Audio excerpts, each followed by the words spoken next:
Tadi pagi ada sekitar 40-an kalau saya dengar tadi. Tapi kita kita belum lihat detail kasusnya apa dan ini seperti apa. Sampai kapan sih Prof ini Kita terus laporannya? Setiap itu kan jadi gini, ada laporan terus kita verifikasi. Nanti sesudah verifikasi kita kan punya pengawas ketenagakerjaan. Nanti pengawas ketenagakerjaan yang akan mengecek kalau memang dianggap itu valid, maka kemudian pengawas akan keluar dengan nota pemeriksaan. Nah, itu nanti nota pemeriksaan 1 keluar, kita berharap 7 hari sudah ada respons. Kalau tidak, nanti nota pemeriksaan 2, kemudian dalam 3 hari, kalau tidak ada juga nanti kita keluar dengan rekomendasi nanti. Sanksi yang diberikan? Iya, sesuai, jadi rekomendasi bisa macam-macam. Mulai dari tentu ada keterlambatan, kemudian ada sanksi administratif sampai sanksi yang sifatnya itu rekomendasi kepada pemerintah daerah terkait tentang kelangsungan usahanya. Jadi bukan kami yang memberikan sanksi, kita memberikan rekomendasi. Perusahaannya dari 40 itu apa sih Prof?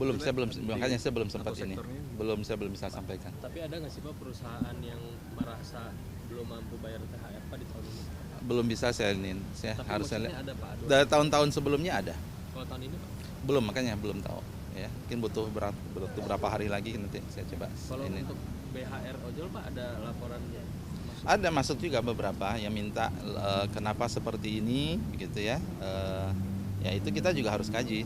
Saya seharusnya ada pertemuan ya dengan manajemen, tapi karena ini ada agenda jadi kita reschedule. Katanya banyak yang ngeluh cuma dapat 50.000. Banyaknya itu kan kecil, ya, jadi kan memang dalam surat edaran itu kan kita berbicara kepada mereka yang dikategorikan berkinerja baik dan produktif ya. Jadi kalau kita lihat kan ada yang dapat 900.000, ada yang berapa gitu ya. Challenge-nya adalah bagaimana perusahaan aplikator ini mengkategorikan di luar itu ya, dan besarannya berapa, itu yang nanti kita perlu klarifikasi ke mereka. Tapi sekali lagi saya sampaikan kita lihat ini positif ya. Ini kan sesuatu yang baru tahun ini ya, sering saya sampaikan ke teman-teman, waktunya kan terbatas ya. Jadi saya berharap ini bisa difahami dan kita lihat ke depannya dengan lebih baik. Harapan. Ada, ini lagi diatur jadwalnya. Sedang diatur jadwalnya. Ini harusnya sekarang, tapi kemudian karena jadwalnya kini ada ke istana jadinya berubah. Kan sebelum lebaran berarti ya Pak? Hopefully saya nggak bisa janjikan gitu ya. Karena ini kan juga sifatnya kan himbauan ya kepada mereka. Terkait dengan keluhan dengan nakes juga Pak, kan harus disinggung. Ya, saya baru dapat tadi. Saya baru dapat tadi beritanya.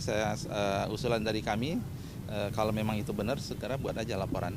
Nanti di situ akan ada ya, kalau itu terkait dengan THR macam-macam, kan di sana ada pengawas ketenagakerjaan daerah, provinsi. Nanti mereka yang akan follow up. Nanti kami akan lihat dari situ nanti. Ya, cukup. Untuk 40 perusahaan itu temuannya apa Pak? Belum bisa saya sampaikan ya. Nanti kita belum. pasti banyak alasannya pasti gitu ya. Ya, nanti kita lihat nanti. Sip ya. Hah? Yang terkait ada juga pembunuhan Oh, iya. di TNL gitu. Pokoknya kalau diproses hukum, transparan dan dihukum berat. Hukum berat. Ya, nanti kan pengadilan yang menentukan. Oke, makasih Pak Ali.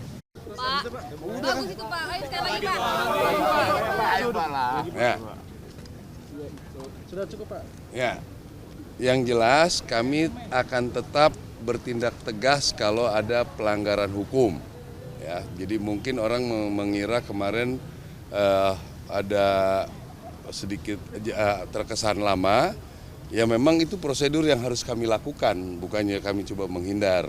Ya, jadi semua orang di TNI AD khususnya harus bertanggung jawab dengan apa yang dilakukan. Gitu. Itu udah pasti dipecat nggak sih Pak? Ya pastilah kalau udah penghilangan nyawa ya, tapi kita kan ngomong hukum nih ya, hukum itu ada prosedurnya segala macam, tapi kalau udah sampai orang meninggal ya kemungkinan besar lah itu. Pak Maruli, Pak ini kan sebelumnya sempat dari pihak Kodam atau pihak Pomdamnya itu sempat menuding kalau misalkan polisinya juga terlibat dalam sabung ayam nih Pak. Nah itu kan nanti di hukumnya dibuka, gimana prosedurnya. Kemarin kan teman-teman wartawan lihat juga bahwa dari Kapoldanya menyampaikan sabung ayam juga ada 3 orang kepolisian ya. Ya nanyanya baca dulu apa enggak nih.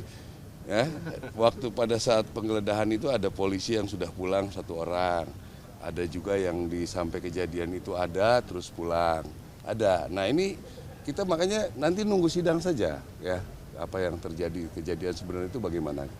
Ya, oke. Ya. Sampai ketemu besok, Pak.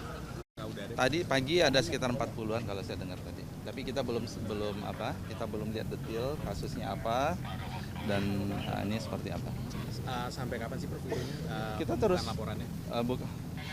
Setiap itu kan jadi gini, ada laporan terus kita verifikasi, nanti sesudah verifikasi kita kan punya pengawas ketenagakerjaan, nanti pengawas ketenagakerjaan yang akan mengecek kalau memang dianggap itu valid, maka kemudian pengawas akan keluar dengan nota pemeriksaan. Nah itu nanti nota pemeriksaan 1 keluar, kita berharap 7 hari sudah ada respons, kalau tidak nanti nota pemeriksaan 2, kemudian dalam 3 hari kalau tidak ada juga nanti kita keluar dengan rekomendasi nanti. Sanksi yang diberikan?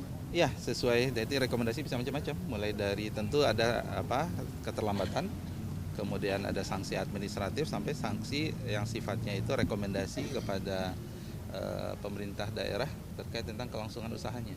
Jadi bukan kami yang memberikan sanksi, kita memberikan rekomendasi. Perusahaannya dari 40 itu apa sih Prof? Makanya saya belum sempat ini, sektornya? saya belum bisa sampaikan. Tapi ada nggak sih Pak perusahaan yang merasa belum mampu bayar THR Pak di tahun ini? Belum bisa saya Tapi harusnya maksudnya ada Pak? dari tahun-tahun sebelumnya ada. Kalau tahun ini Pak? Belum, makanya belum tahu. Ya, mungkin butuh berapa hari lagi nanti saya coba. Kalau untuk BHR ojol Pak ada laporan? Ada masuk juga beberapa yang minta kenapa seperti ini, begitu ya. Ya itu kita juga harus kaji. Saya seharusnya ada pertemuan ya dengan manajemen, tapi karena ini ada agenda jadi kita reschedule. Katanya banyak yang ngeluh cuma dapat 50.000. Banyaknya itu kan, kecil, ya. Jadi kan memang dalam surat edaran itu kan kita berbicara kepada mereka yang dikategorikan berkinerja baik dan produktif ya. Jadi kalau kita lihat kan ada yang dapat 900.000, ada yang berapa gitu ya. Challenge-nya adalah bagaimana perusahaan aplikator ini mengkategorikan di luar itu.